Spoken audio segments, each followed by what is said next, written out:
type of conspiracy theory, not fully fleshed out conspiracy theory, but a um, something rotten in the state of Denmark kind of feeling about James, because isn't it odd that the book of James is named James since King James, wrote the authorized edition? This is foolishness. James, yes, there's nobody named James in the New Testament, and yet there is.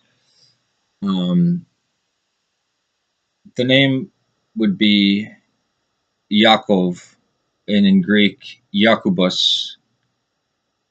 And when it came to Latin, it, because remember, they're translating from um, Hebrew names that went into Aramaic that then were written in Greek, and the name became, because of consonantal shift, Yakumus.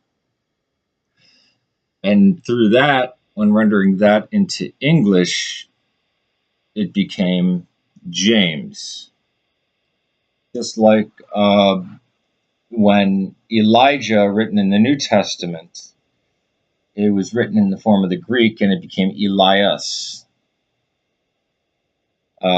Just like Yeshua or Joshua became Jesus. The IAS fills in for the Yah part. So Elias, Elijah, Isaiah, that kind of thing. But it was consonantal shift that when it went from Greek to Latin, Yakumus instead of Jakubus. And then, of course, in English, we have the name James, but we also have the name Jacob. So Jacob and James is the same name. It's a little more complicated when you get to Portuguese, which is Tiago, or Spanish, which is Santiago. So there's no big grand conspiracy theory about it. Just like with Jehovah, the name is probably pronounced Yahweh or Yahweh,